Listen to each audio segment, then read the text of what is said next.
ఆంధ్రప్రదేశ్లో సార్వత్రిక ఎన్నికలు జరిగి కూటమి ప్రభుత్వం కొలువుదీరి అక్షరాల 2 సంవత్సరాలు కావస్తోంది. అంటే దగ్గరగా 19 నెలలు అయింది.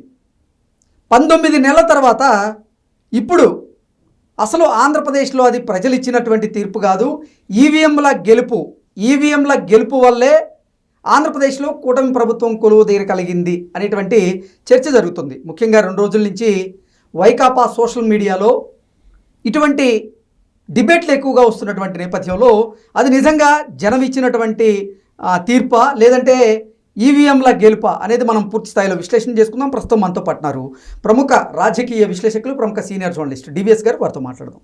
సార్ నమస్తే. సార్ నమస్తే. ఆంధ్రప్రదేశ్లో సార్వత్రిక ఎన్నికలు జరిగి ఆ తరువాత ప్రజలు ఇచ్చినటువంటి తీర్పు ప్రకారంగా ఆంధ్రప్రదేశ్లో కూటమి ప్రభుత్వం కొలువుదీరి అక్షరాల 2 సంవత్సరాలు కావస్తుంది. దగ్గరగా 19 నెలలు పూర్తయింది. ఇప్పుడు అసలు ఆంధ్రప్రదేశ్లో అది ప్రజలు ఇచ్చినటువంటి తీర్పు కాదు, అది ఈవీఎంల గెలుపు అంటూ వైకాపా సామాజిక మాధ్యమాల్లో చర్చలు పెట్టి దాన్ని హైలైట్ చేయాలన్నటువంటి ప్రచారం చేస్తూ ఉంది. ఏంటి సార్ అసలు నిజంగా ఆంధ్రప్రదేశ్లో జరిగినటువంటి సార్వత్రిక ఎన్నికల్లో కూటమి ప్రభుత్వం కొలువుదీరడం అనేది ప్రజలు ఇచ్చినటువంటి తీర్పా లేదంటే ఈవీఎం గెలుపా అంటే ఏం చెప్తారు? పీపీ మళ్ళీ పీపీ అంటే మళ్ళీ ఇంకోటి అనుకునే లేనిపోయింది నీతో చావు. పరకాల ప్రభాకర్. ఓకే. ఆయన ఏమైనా సంతకం పెడతారు తెలుసా? పాపానో ఏదో సంతకం పెడతారు. అంటే తెలుగులో అంటే ఒకటి పరకాల ప్రభాకర్ గారు దేశం మొత్తం తిరిగారు.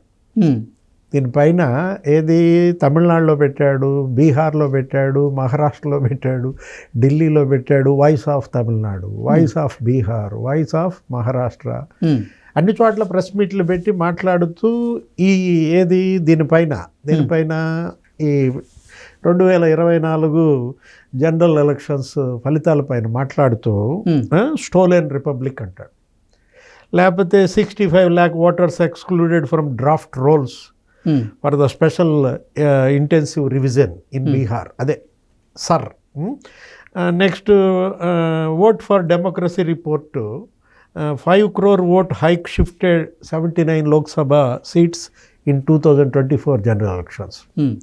అంటే 79 లోక్సభ స్థానాల్లో 5 కోట్ల ఓట్లు హైక్ వచ్చాయనో ఏదో ఆయన పర్సంటేజ్లు, ఆ పోల్ పర్సంటేజ్ ఎలక్షన్ కమిషన్ తీసుకుని బీహార్లో, నెక్స్ట్ ఇక్కడ తమిళనాడులో స్టోలెన్ రిపబ్లిక్ అని చెప్పి అక్కడ పెట్టారు.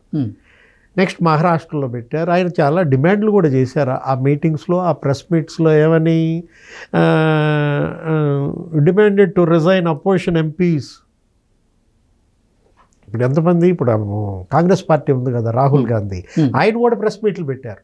ఇక్కడ కర్ణాటకలో నువ్వు తెలుసు కదా, ఆ ఓటు ఈ ఓటు అని చెప్పి ఏదేదో ఒక మనిషి పేరు మీదే 100 ఓట్లు ఉన్నాయని, ఒక మనిషి పేరు మీద 20 ఓట్లు ఉన్నాయని, 6 ఓట్లు ఉన్నాయని, ఇటువంటి అంశాలన్నీ తెరమీదకి తీసుకొచ్చారు రాహుల్ గాంధీ. అంటే రాహుల్ గాంధీ ఆంధ్రప్రదేశ్లో జరిగిన ఓట్ల గురించి ఎందుకు మాట్లాడని వైసీపీ వాళ్ళు అప్పట్లో కూడా బ్లేమ్ చేశారు. ఎక్కడో హర్యానాల గురించి మాట్లాడుతున్నాడు, జగన్మోహన్ రెడ్డి కూడా హర్యానా గురించి మాట్లాడాడు, మీరు ఆంధ్ర గురించి ఎందుకు మాట్లాడరంటూ రాహుల్ని టార్గెట్ చేయటం. మొత్తానికి పరకాల ప్రభాకర్ ఇప్పుడు ఆంధ్రప్రదేశ్లోకి ఎంటర్ అయ్యారా, ఆయన ఎంటర్ చేయించారా అంటే వైర్ ఏదో నిన్న రాసినటువంటి ఆ పేపరు దీంట్లో మ్యాగజైన్లో ఏమని చెప్తున్నారు ఆయన, పరకాల ప్రభాకర్ గారు, సాయంత్రం 5 గంటల తర్వాత 12.5% ఓటింగ్ పెరిగిందంట. ఇప్పుడు సాయంత్రం 5ంటికి, అదే May 13, 2024 పోల్ డేట్ నాడు 68% ఉంది. మరి తర్వాత అది 4 రోజుల తర్వాత 17వ తారీఖు ఎంత అని చెప్పారు, ఈసీ 80.66% అని చెప్పారు. ఎక్కడి నుంచి మరి 12.5% 5 తర్వాత ఎలా పెరిగిందంటాడు. ఇంకా ఆయన ఇచ్చినటువంటి రీజన్ ఇంకా మామూలుగా లేదు. ఓట్లన్నీ పంచాడు. దగ్గర నీకు 51,83,249 ఓట్లు పెరిగాయి. ఆ ఓట్లని నేను 175 నియోజకవర్గాలకి పంచితే ఒక్కొక్క నియోజకవర్గానికి 29,618 ఓట్లు వచ్చాయి. అంటే ప్రతి నియోజకవర్గంలో 30,000 ఓట్లు పడ్డట్టు. అంటే ఎలా ఇది విశ్లేషణ అనాలా, లేకపోతే దీన్ని ఆయన పెట్టిన హెడ్డింగ్ కూడా ఏమని పెట్టాడు, మిచీఫ్ బిహైండ్ మిరకిల్ అని పెట్టాడు. ఏది మిస్చీఫ్? విశ్లేషణలు కూడా మిస్చీఫ్ అనాలిసిస్ ఉంటుందా? ఓకే. మోసపూరిత విశ్లేషణలు అనాలా, లేకపోతే వీటిని ఏమనాలా నాకైతే అర్థం కావట్లా. ఇప్పుడు ప్రభాకర్ గారి పోరాటం, ఆయన చేస్తున్నటువంటిది ఇది. ఇప్పుడు దీనిపైన యాక్చువల్గా పరకాల గారి దీనిపైన మాట్లాడాల్సింది నిర్మలా సీతారామన్ గారే. ఓకే. ఎందుకంటే మరి ఆమె ఇవాళ బీజేపీలో ఏది ఆర్థిక మంత్రే కాదు, మరి అసలు ఇవాళ బీజేపీ విధాన నిర్ణయాల్లో కూడా మరి మోడీకి ఆమె కదా ఒక రకంగా ఆర్థిక మంత్రి. అవును. మరి పరకాల ప్రభాకర్ గారి విమర్శలపై అసలు ఆమె ఏమీ నోరు తెరవట్లేదు. మేడం సమాధానం చెప్పాలా?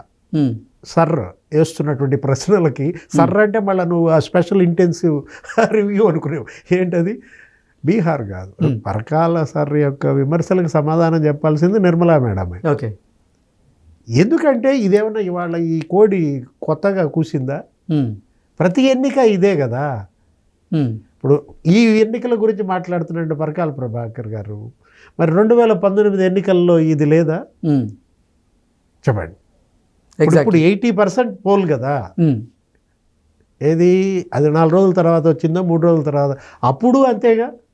2019 అసెంబ్లీ ఎన్నికల్లో కూడా 80% పోల్ అయింది.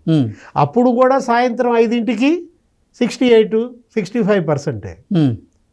అప్పుడు కూడా మరి 50 లక్షల ఓట్లు సాయంత్రం 5 తర్వాత పడ్డ ఓట్లే. అప్పుడు మాట్లాడిన ప్రభాకర్ గారు ఇప్పుడు మాట్లాడితే ఏ కాల? పరకాల, స్వకాల, ఓకే, ఏ కాల అని అడుగుతున్నా. చంద్రకాల కాస్త జగన్ కాల అయ్యిందా? ఓకే, మోడీ కాల? అంటే ఒకటి, ఈ పోరాటంలో గనక చిత్తశుద్ధి ఉంటే, ఈ పోరాటంలో గనక సత్య సంధత ఉంటే, మరి ఆయన ఇచ్చినటువంటి ఆ పిలుపుకి అపోజిషన్ ఎంపీస్ ఎందుకని రిజైన్ చేయటంలా? ఇప్పుడు హిందూ రామ్ గారు ఉన్నారు అదే వేదిక పైన, ఎన్ రామ్, నీకు తెలుసు కదా. మరి ప్రభాకర్ గారు ఏమని డిమాండ్ చేశారు? మొత్తం అపోజిషన్ అంతా కూడా రిజైన్ చేయండి ఎంపీలంతా అన్నారు. ఆ రోజు బోఫోర్స్ అవినీతి కుంభకోణం రాజీవ్ గాంధీ హయాంలో అప్పుడు ఎన్టీఆర్ మొత్తం అపోజిషన్ని రిజైన్ చేయించాడు. అప్పుడు ఇంతే ఫిగర్ 105 మంది ఎంపీలు సామూహిక అన్ని పార్టీల వాళ్ళు రిజైన్ చేశారు. మరి ఇప్పుడు ఎందుకని చేయటంలా? ఇందులో గనక నిజం కనుక ఉంటే, పరకాల వాదన వాస్తవమే కనుక అయితే, అరే ఏంటిది అసలు ఈ డొంక తిరుగుడు? అసలు ఎవరైనా సరే 51,83,249 ఓట్లు సాయంత్రం 5 తర్వాత పడ్డాయంట. వాటిని 175 నియోజకవర్గాలకి పంచుతాడంట. 30,000 దొంగ ఓట్లు వేసినట్టుగా జనం దృష్టిలోకి తీసుకెళ్లే ప్రయత్నం. ఇదేమైనా పోనీ ఎలక్షన్ రిజల్ట్ వచ్చిన 4 రోజులు, 2 నెలల్లో, 3 నెలల్లో, ఆ మొదటి 6 నెలల్లో ఈ విశ్లేషణ జరిగితే అది వేరు. ఫస్ట్ క్వార్టర్లో ఇప్పుడు ఏంటి అసలు? మీరే చెప్పారు ఏది, ఇప్పటికి ఫలితాలు వచ్చి 20 నెలలు అయితే 20 నెలల తర్వాత ఈ విధమైనటువంటి వాదన, దీన్ని అడ్డం పెట్టుకుని కొమ్మినేని శ్రీనివాసరావు గారు వాళ్ళు చర్చ పెట్టడం లేదు. ఆ జాకీలు కొన్ని ఉన్నాయి, జగన్మోహన్ రెడ్డి లేపే జాకీలు, వాళ్ళందరూ దీని గురించి విశ్లేషించటం. అరే ఇప్పుడు ఏంటి, అర్ధరాత్రి తర్వాత అంటే 11:45, రాత్రి 11:45 తర్వాత అంట 3,500 బూతుల్లో 17,19,482 ఓట్లు పడ్డాయంట. అంటే 4.16% పడింది. 11:45కి 5కి మధ్య ఏమో 8.46 పడింది. మొత్తం 12% ఓట్లు పడ్డాయంటాడు. అక్కడ మహారాష్ట్రలోనేమో 7.86% పడ్డాయి అంటారు. అరే ఇది మామూలు సహజం. ఏంటి, సాయంత్రం 5 తర్వాత మీరు ఎప్పుడన్నా పోలింగ్ బూత్కి వెళ్ళారా? పోలింగ్ డే నాడు మనం కవరేజ్కి వెళ్ళి ఉంటాం కదా, ఎట్లుంటుంది అసలు? 4 గంటలకి 5 గంటలకి కదా మొత్తం కిటకిటలాడుద్ది. ఆఖరి ఓటర్ను కూడా ఎంచాలా అవసరం లేదా, గేట్లు మూసేస్తారు. గేట్లు మూసేసిన తర్వాత నీ క్యూ లైన్లో ఎంతమంది ఉన్నారు?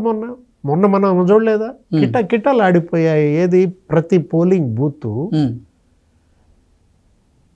మిస్చీఫా చెప్పు, నాకు తెలియక అడుగుతా. సాయంత్రం 5 తరువాత వందలాది మంది ఓటర్లు 4 గంటలకి 5 గంటలకి మధ్య క్యూ లైన్లలో ఉండటం మిస్చీఫా అని అడుగుతున్నా. మిస్చీఫ్ బిహైండ్ మిరకిల్ అంటే ఏది మిస్చీఫ్ ఏది మిరకిల్ చెప్పాల్సింది నిర్మలా సీతారామన్ గారు. దీనికి సమాధానం చెప్పాల్సింది ఆమె. ఆయన ఏదో మాట్లాడుతున్నారు, ఆయన ఏదో ఫైట్ చేస్తున్నారు. ఏది ఆయన ఎన్నికల సంస్కరణల కోసం డిమాండ్ చేస్తున్నారు. ఈసీని ఆయన టార్గెట్ చేస్తున్నాడు, ఎలక్షన్ కమిషన్ని. Fight between Parakala and EC అయితే దాన్ని తీసుకొచ్చి ఆంధ్రప్రదేశ్లో పెట్టి వైఎస్ఆర్ కాంగ్రెస్ పార్టీ నేతలు కొంతమంది సామాజిక మాధ్యమాల్లో దాన్ని చక్కర్లు కొట్టించేటువంటి ప్రయత్నం చేస్తున్నారు. అరే నేను ఇప్పుడు వచ్చేటప్పుడు చూసా, ఎక్కడో చెన్నైలో జగన్మోహన్ రెడ్డి పరకాల కలిశారంట. అది నిజమో కాదో మనకు తెలియదు. ఓకే, జగన్మోహన్ రెడ్డి ఏదో పెళ్లికి వెళ్ళాడు. ఎవరిది, సునీల్ రెడ్డా లేకపోతే అనిల్ రెడ్డా బిడ్డ పెళ్లికి మొన్న చూసావు కదా, స్టాలిన్ గీలిన్ ఇల్లంతా కలిసినప్పుడు అక్కడేదో జగన్మోహన్ రెడ్డి పరకాల గారితో భేటీ అయ్యాడు. వైర్లో వెంటనే ఆర్టికల్ వచ్చింది అన్నట్టుగా పుట్టించారు. అది నిజమో అబద్ధమో అసలు ఇవాళ సోషల్ మీడియాలో ఏది వచ్చినా మనం నమ్మే పరిస్థితి లేదు. ఏ కాల పరకాల స్వకాల. Okay okay sir, thank you so much.